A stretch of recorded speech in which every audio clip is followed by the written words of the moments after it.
में लेकर चले।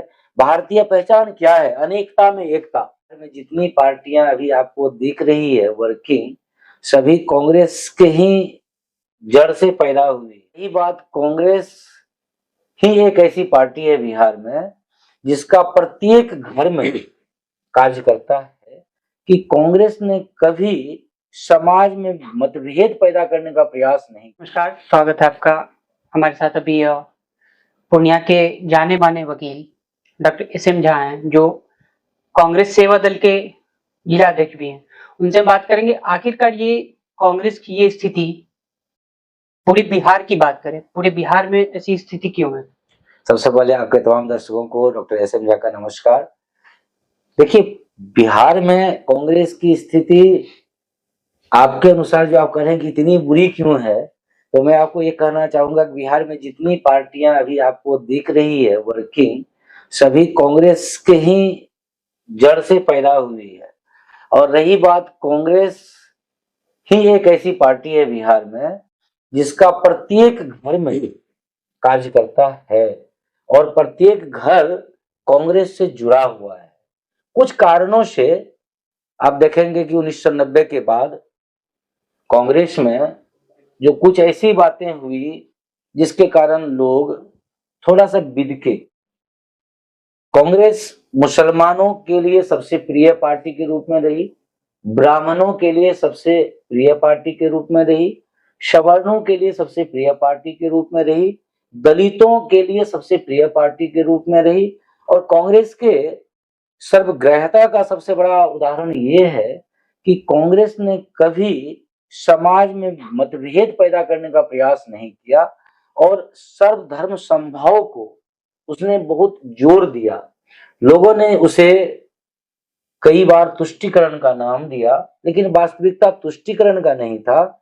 जब भी एक माँ के दो बच्चे हों, एक बच्चा बीमार हो जाए या कुपोषित हो जाए, तो उस माँ का उस कुपोषित बच्चे के प्रति ज्यादा प्यार होता है और माँ चाहती है कि इसको थोड़ा कम खटना पड़े, इसको अच्छा खाना मिले, ताकि ये हमारे दूसरे बेटे के लायक खड़ा हो जाए। कांग्रेस ने इसी नीति पर काम किया कि जो हमारे पिछड़े दलित मुस्लिम भाई हैं, वो समाज के मुख्य धारा से दूर हैं, कटे हुए हैं, तो उनको यदि हम थोड़ी सी तरजीह दे देते हैं। चलिए, अंत में आपकी तरफ आते हैं। आपका अगर इतिहास देखा जाए तो आप कहीं ना कहीं बीजेपी से आप कांग्रेस में आए हैं। आखिरकार क्या वजह थी कि आपने बीजेपी से अपना मोह भंग करके कांग्रेस को ज्वाइन किया? एक लंबे अरसे तक आप कांग्रेस बीजेपी में रहे। जी बिल्कुल सही आपने फरमाया है। 2001 से लेकर लगभग 2020 तक मैं भारतीय जनता पार्टी का एक मजबूत सिपाही बनकर भारतीय जनता पार्टी के उस एकात्म मानववाद की विचारधारा को घर घर तक पहुंचाने का काम किया था। भारतीय जनता पार्टी में मैं ज्वाइन भी इसलिए किया था कि एकात्म मानववाद की बात मुझे बहुत अच्छी लगी थी कि प्रत्येक व्यक्ति के पीड़ा को मैं अपना पीड़ा मानूंगा और अपना पीड़ा मानकर उसका समाधान करूंगा। लेकिन कालांतर में भारतीय जनता पार्टी का वह एकात्म मानववाद का जो सिद्धांत था वो डिरेल्ड हो गया। अब हो गया कि एक ही आदमी की बात चलेगी, एकात्म मानववाद की तो बात खत्म हो गई, एक ही आदमी की बात चलेगी, जो कहीं ना कहीं लोकतांत्रिक स्ट्रक्चर। क्या लगता है, आप मानते हैं कि आज के समय में बीजेपी एक पूंजीपति की पार्टी है? नहीं, मैं बिल्कुल नहीं मानता हूँ। देखिए, भारतीय जनता पार्टी एक ऐसी पार्टी है इस देश में जो गरीब से गरीब के बच्चे को प्रधानमंत्री और मुख्यमंत्री बनाने की क्षमता रखती है, इस बात में कहीं कोई शक नहीं।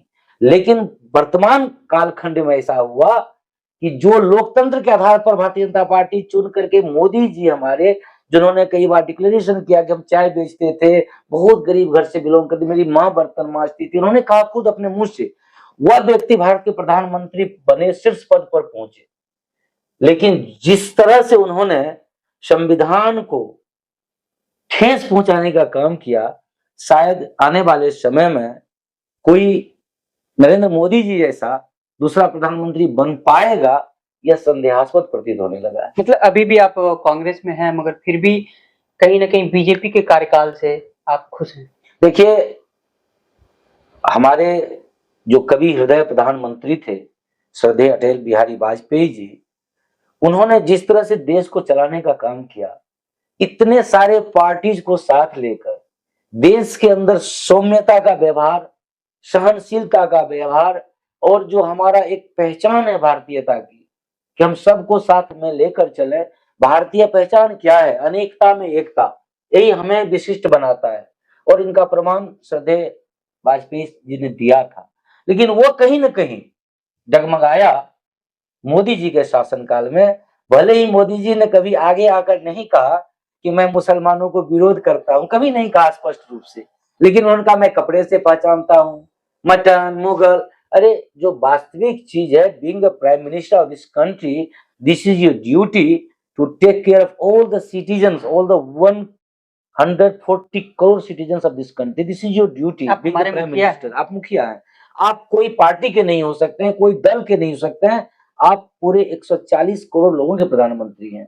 जिसने वोट दिया उसके भी प्रधानमंत्री, जिसने नहीं दिया उसके भी प्रधानमंत्री हैं आप।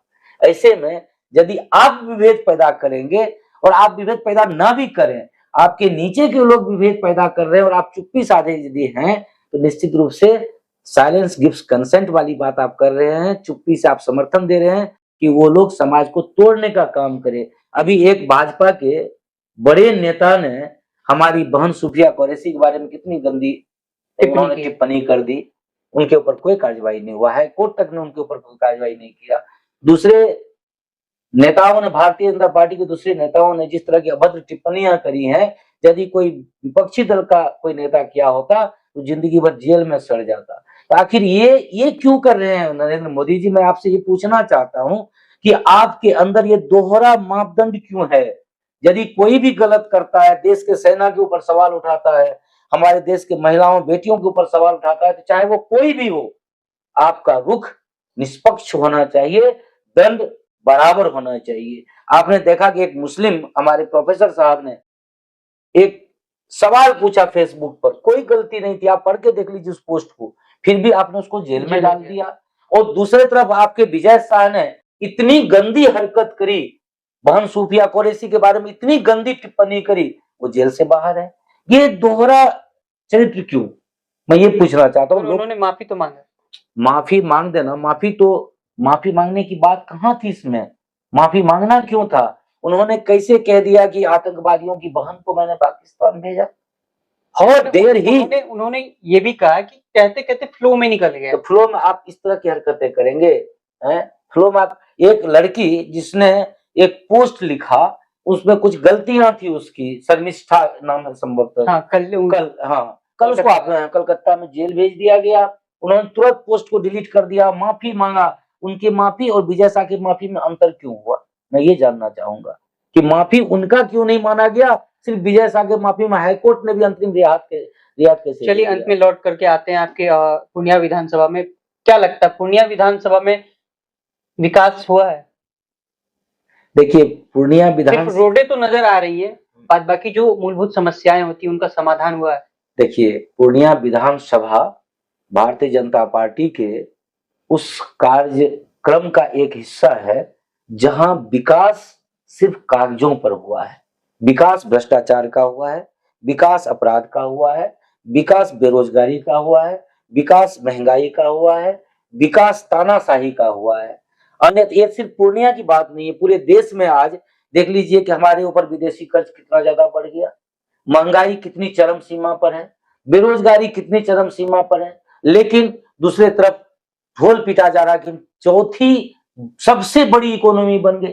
अरे भाई, लोगों के पॉकेट में पैसा नहीं है, आप कहते हैं चौथी बड़ी इकोनॉमी बन गई। नहीं, चौथी, तीसरी बनने वाले हैं। चौथी बन गए हैं, तीसरी बनने वाले हैं। 47 में हम तीसरी बड़ी इकोनॉमी बन जाएंगे। लोग के पास पैसे नहीं है। लोगों का जो आपके माध्यम से मैं संपूर्ण देशवासियों को यह कहना चाहूंगा कि भारत आज हैप्पीनेस इंडेक्स में 180 देशों के ग्रुप में 172वें पोजीशन पर पहुंचा हुआ है। आप बताइए, क्या आपके चेहरे पर खुशी नहीं है? विधायक जी का विकास हुआ? देखिए, विधायक जी के बारे में आम चर्चा है कि किसी को नहीं छोड़ते हैं, चाहे शमशान घाट में बनने वाला कोई मतलब योजना हो, चाहे मुर्दा घर बनने वाली हो, चाहे कहीं भी हो, इनकी कमीशन यदि से पहुंच जाए तो काम शुरू होगा, अन्यथा नहीं। वही लोगों का कहना मैं नहीं कह सकता कि विधायक जी का कितना मगर विकास मार्केट में ये भी कहीं ना कहीं चर्चाएं हैं कि वो एक दुकान चलाते हैं। बिल्कुल सुबह 7 बजे शटर उठता है, 7 बजे शाम में शटर गिर जाता है। उनके कार्यालय को दुकान की तरह वो चलाते हैं। देखिए, विधायक जी का इसमें कोई दोष नहीं है। मैं विधायक जी का कोई दोष नहीं, मैं आपको ये कहना चाहूंगा कि हमारे पूर्णिया के विधायक हमारे माननीय विजय खेमका जी हों या हमारे देश के प्रधानमंत्री आदरणीय नरेंद्र मोदी जी हों, जिस दिन नेताओं को ये महसूस हो जाएगा कि जनता व्यक्तित्व को वोट करती है, उस दिन ये जनता का विकास स्वयं करने लगेंगे। अभी तक क्या हो रहा है कि इनको पता है कि जनता छाप पर वोट करेगी, कुछ जनता फुल छाप पर करेगी, कुछ जनता हाथ छाप पर करेगी, तो इनको तो सिंबल चाहिए ना। तो ये क्यों जनता का सेवा करेंगे? ये सिंबल जो देंगे मतलब उनका सेवा करते हैं। ये कहना कहीं से गलत नहीं होगा कि किन्हीं को भी अगर टिकट दे देती, कोई भी पार्टी हो, व्यक्तित्व मैटर नहीं करता है, बस उन्हें टिकट मिल जाना चाहिए, वो जीत जाएंगे। देखिए, यदि व्यक्तित्व मैटर करता तो आप एक चपरासी के पोस्ट के लिए भी एग्जामिनेशन लेते हैं, उसका क्वालिफिकेशन आप रिक्वायर करते हैं, कितना क्वालिफिकेशन होगा तभी हम जूनियर लेवल क्लर्क बनाएंगे, इतना होगा तो सीनियर लेवल क्लर्क, इतना होगा तो ऑफिसर। यहाँ प्रधानमंत्री बनने के लिए भी कोई क्वालिफिकेशन नहीं है, तो अच्छे लोग कैसे चुन के जाएंगे विधायिका में? हमको आप बताइए, कोई क्राइटेरिया नहीं है। आज क्या है कि अच्छे लोगों को कोई तरजीह नहीं दी जाती है राजनीति में, क्योंकि यदि कोई आदमी वेल क्वालिफाइड है, आदमी नोइंग है, विद विजन है, उनके अंदर कैलिबर है, उनके अंदर समाज के प्रति कुछ कर गुजरने की क्षमता है, तो ऐसे लोग चापलूसी और चमचई नहीं। 2025 विधानसभा सर पे है, डॉक्टर एसएम झा की दावेदारी है क्या? दावेदारी तो बिल्कुल है। दावेदारी इसलिए है कि मैं समाज को कुछ देना चाहता हूँ, और ये जरूरी नहीं है कि समाज को देने के लिए मैं किसी पार्टी के गुलाम बनकर उस पार्टी के पास दया की भीख मांगने जाऊं कि टिकट मुझे दया की भीख में दे दो। ये नहीं चाहता हूँ। मैं चाहता हूँ कि पूर्णिया के आम आवाम के लिए मैं कुछ करूं, और यदि मुझे जिम्मेदारी दी जाएगी तो निश्चित रूपेण मैं अपने विजन से, क्योंकि आप जानते हैं कि without education vision is not possible, and without vision execution can't be done. तो यदि आप कोई चीज को एग्जीक्यूट करना चाहते हैं तो आपको विजन चाहिए, और विजन के लिए एजुकेशन की आवश्यकता होती है। तो निश्चित रूपेण दावेदारी है। अब ये बात अभी मैं नहीं बता सकूंगा कि दावेदारी किस रूप में किधर से होगा, लेकिन दावेदारी तो है। मैं पूर्णिया के लिए कुछ कर गुजरना चाहता हूँ। मतलब ये कहना चाह रहे हैं आप इनडायरेक्टली वे में कि विकल्प खुला हुआ है। बिल्कुल खुला हुआ है, क्योंकि मुझे समाज को आगे बढ़ाना है। मैं दल की दलाली में कभी विश्वास नहीं करता हूँ।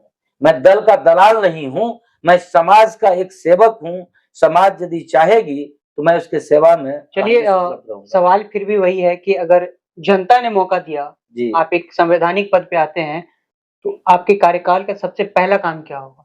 देखिए, सबसे पहला काम तो हम जानते हैं कि यदि एक जनरेशन को आप सुधार दें तो आगे आपको सुधारने की जरूरत नहीं होगी। सबसे मूलभूत चीज है कि शिक्षा को दुरुस्त करना।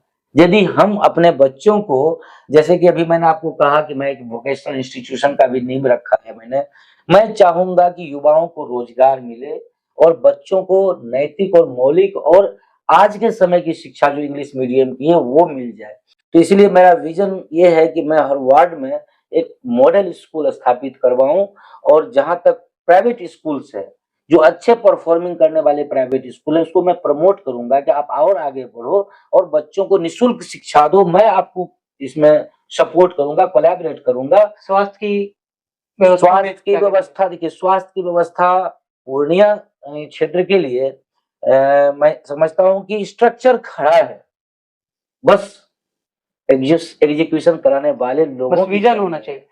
आप देखिए कि पूर्णिया में पीएम जीएमसीएच है। इतना बड़ा इंफ्रास्ट्रक्चर बिहार सरकार ने पूर्णिया को दिया है केंद्र सरकार के सहयोग से, लेकिन उसको एग्जीक्यूट नहीं करवाया जा सक रहा है। इतना शानदार हॉस्पिटल होने के बावजूद वहां सुविधाओं की कमी है। क्यों? क्योंकि हमारे विधायक और सांसद इन चीजों से दूर दूर तक कोई सरोकार नहीं रखते हैं। इसलिए मैं जहां तक स्वास्थ्य में ये करूंगा वो करूंगा करने की जरूरत नहीं है। स्वास्थ्य को सिर्फ रेगुलेट करने की जरूरत है। यदि मैं 15 दिन पर भी दौरा रख दूं हॉस्पिटल जीएमसीएच का, तो मैं आपके सामने ये वादा करता हूं कि पूर्णिया के प्रत्येक व्यक्ति को सुंदर स्वास्थ्य व्यवस्था मिलेगा। चलिए, हमसे बात करने के लिए बहुत बहुत धन्यवाद। जी, बहुत बहुत धन्यवाद।